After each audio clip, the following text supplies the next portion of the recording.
good morning, Sister Joyce Lavoie. The Lavoie name is so popular in the Adrian Dominican heritage.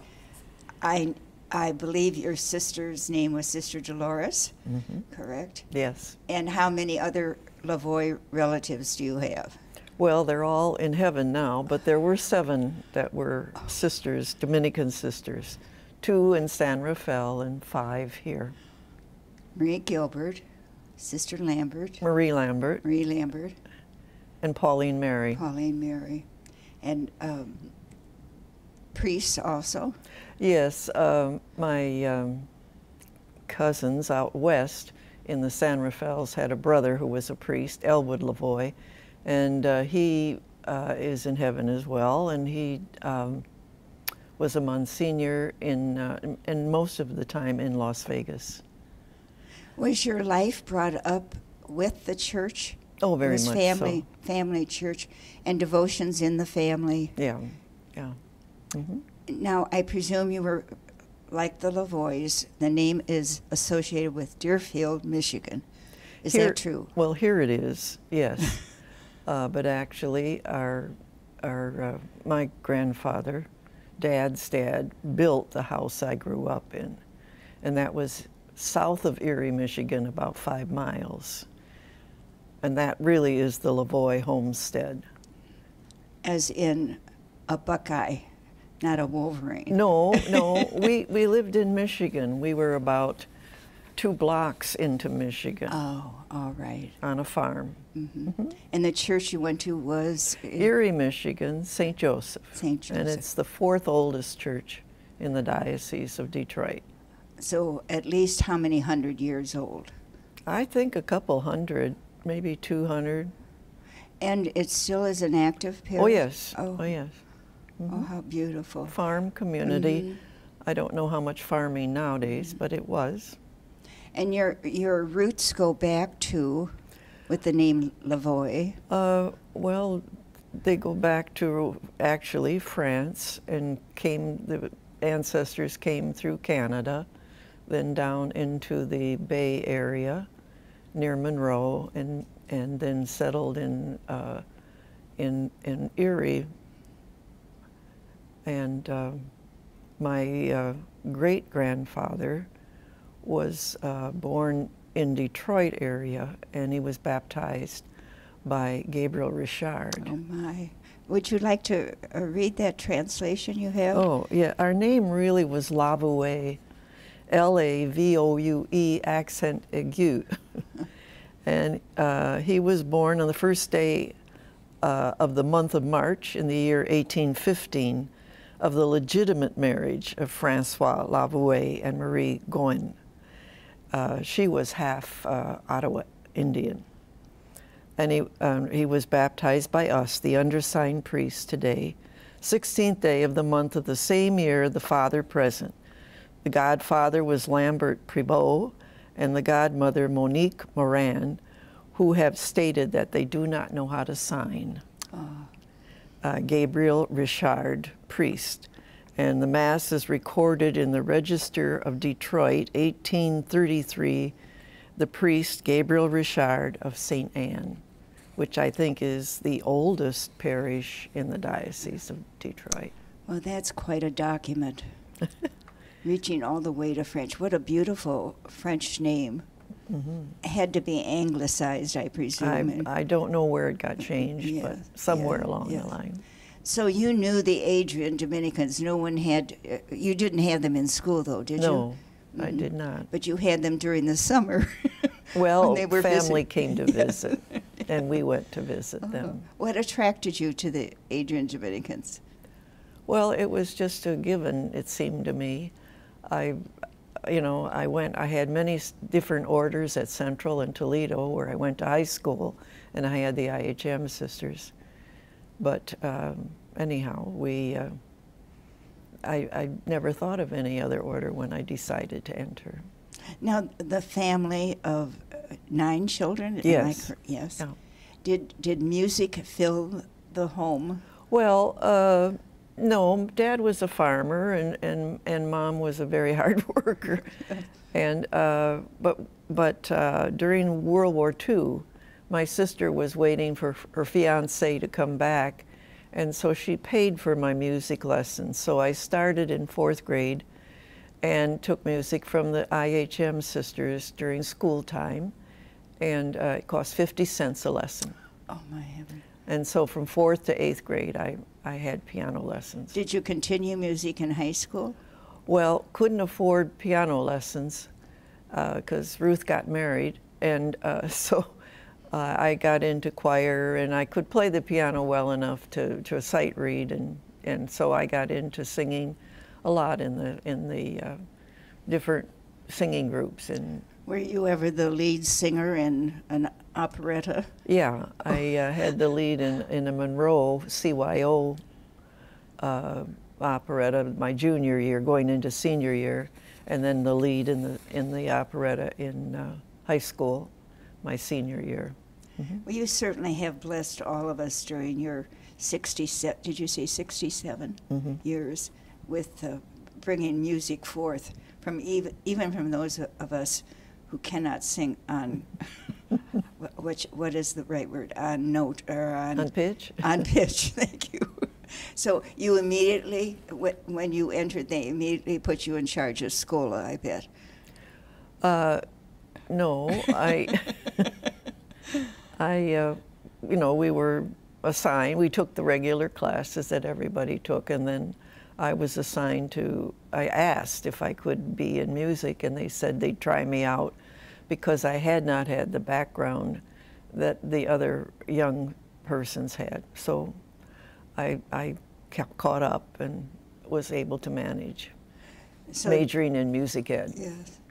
But I suspect, correct me if I'm wrong, every place you went to teach school, you were also the organist for the parish. Yeah, the organist or the music teacher in the school, and had the children's choir or whatever choir was there.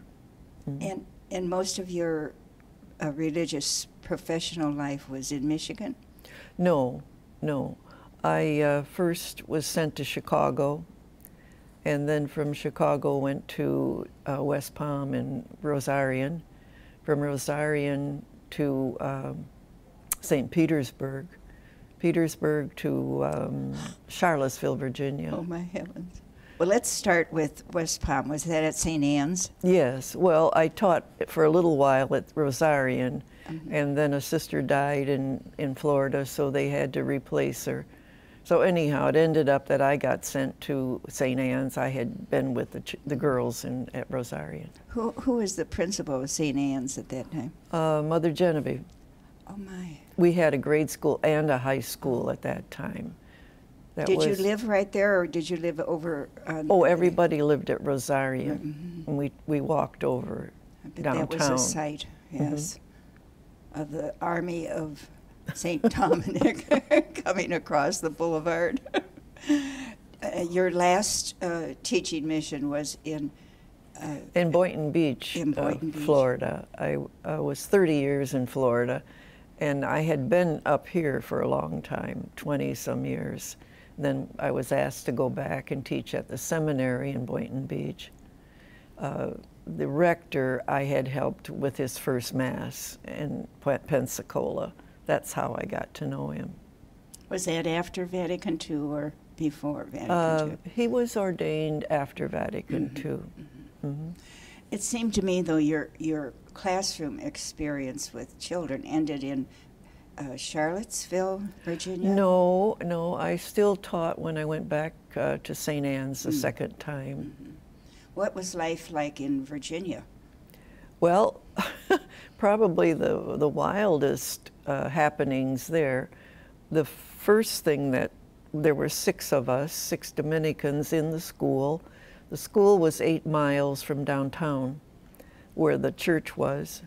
And we lived in an antebellum house, which had been converted into the convent. And then the school, there was the barn had been converted into a chapel, and then they built a school, which only went to 6th grade. according to the habit of the people there at that time. Most of our parents were in the University of Virginia, either studying or teaching. So it was a clientele of very professional people. But the first thing that happened was around Christmas time, the associate pastor was very ill, and he had taken a lot of pills, and he drove into an abutment of a bridge and was killed. And so then we got a new priest to come. And at Christmas time, one of the sisters' father died, so we put her on the train. Then two of them came into Adrian to make their final profession. And then when we all got back together in February, the man who also cleaned the school and also was the bus driver was arrested on sex charges. And then you were left holding the empty can. Well, Sister Linus was the superior, God bless her. And then after that, we went to, we had the school caught, the convent caught fire because the it was an oil fire and there was a furnace problem. And so the smoke went through the whole place. And were you in the convent? No, it happened during the day. We had trouble with the furnace all weekend. And we were all in school, and the children said to me, "Sister, there's smoke coming out of the convent." And I said, and I didn't look. I thought they were kidding me, but they weren't.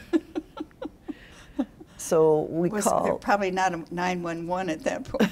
No.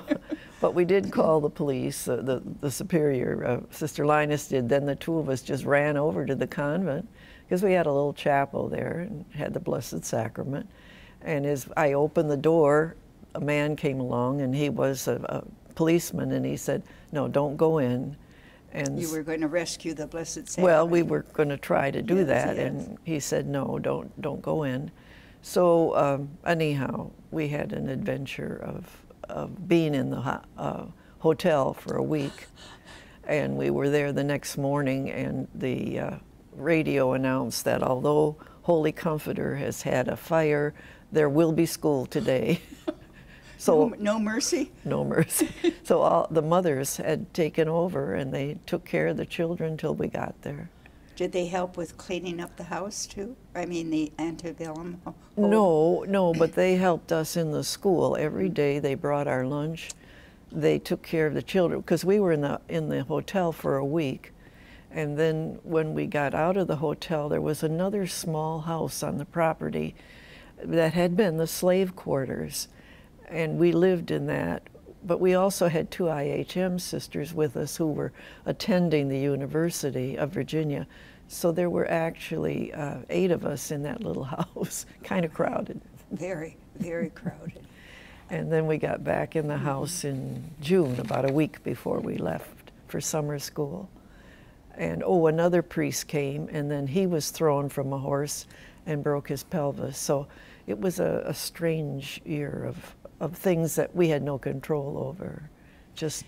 Weren't you, in the past year, invited to return to the seminary where you had been teaching the, yes. the men how to sing at Mass? Would that be a short way to say it? Well, or I worked with them individually. I think that was the thing. What about, was it in December you went? Or? No, I went and taught during the month of February. I was there February and March. Well, that was a nice return, wasn't it? Yes, yeah. Were there men there, priests there that knew you? Oh, yes. Oh, yeah. I knew a number of them. And then I taught the deacons, the men that were ready to be ordained. Actually, those men had wonderful help from another priest who worked with them as a group, so they always sang as a group. But then there's no one that treated their individual problems, and that was what I had done. For instance, what would be one of their problems? Well, it went all the way from having a difficult time with pitch to being the best kind of singers that were around. They were well trained, some of them, And one man did have a difficulty with pitch, but he tried so hard, and he said, "I want to sing." And I told them you had to give them permission to sing on what pitch their voice was. Some of them didn't realize they were basses or baritones, so you had to help them find where they were comfortable. Then once you did that, then give them permission to sing what I call the Yoo-hoo principle. Forever and ever, Oh, you. Yoo-hoo. So that they could sing on one tone, and then when they get to the end of the line, drop their voice down a third.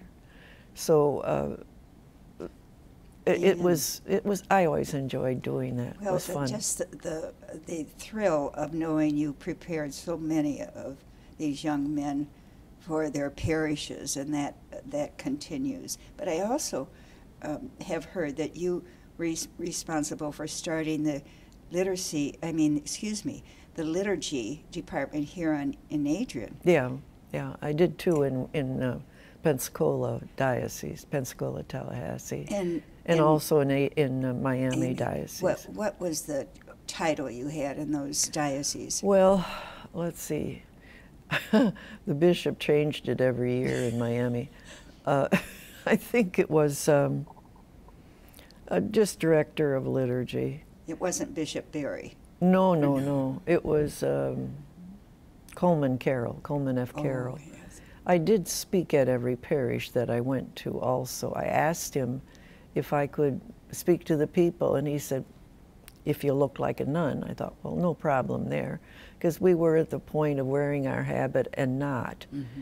So on the weekends, I'd put on my habit, and I would go to different parishes. Sometimes I spoke at 8. Well, one time I spoke at 8 masses on a weekend. I was so tired at the end.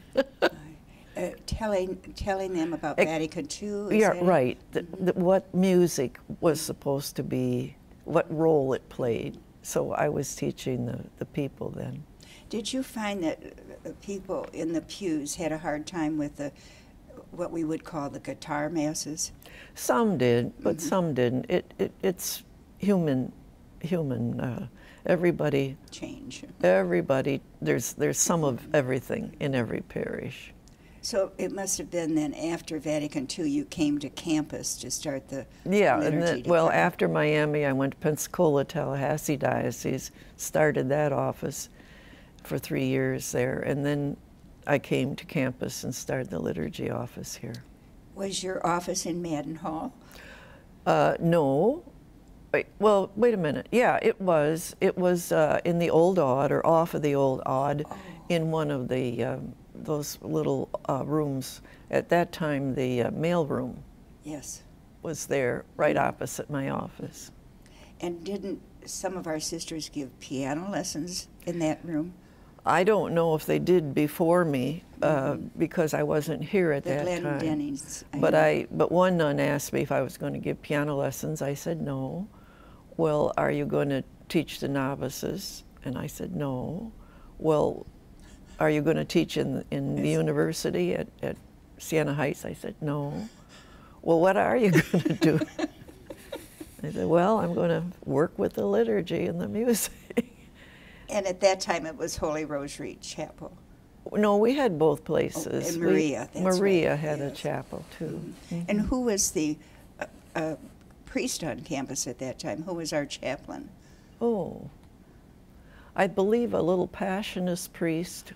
What was his? I can't remember his name now. I know. But he was a very holy man. Short. Yes, and So you were here in the 70s then, early I 70s? came. No, I came in 1979. Mm-hmm. I had just left. Where did I leave? I left Pensacola. Pensacola. Yeah. So how long were you here in Adrian then? I was here just 3 years, yeah.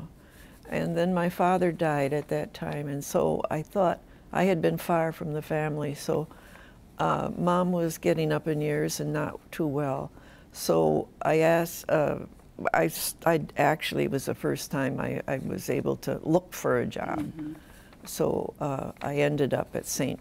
Pat's Heather Downs in Toledo for 4 years there as the liturgy music person in the parish. And it was a fun place. And you've been in Adrian about 6 years now? Now, yeah. Yes. Mhm. What is life for you now in we should say, in our elder years?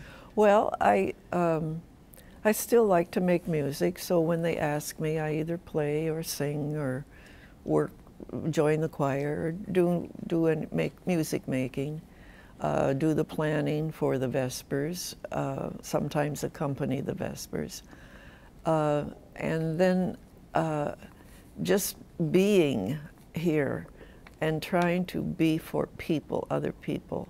So every day I try to make something for somebody else or do something for somebody else. And preparing the inside, letting go and letting God, that's very difficult. And because all our lives we've had to take responsibility. And be in charge. And be in charge. And to step back from that and to say, okay, God, is really the work of the elder, I think. You talk about preparation. Yeah. For the next. For death. For death. Mm-hmm.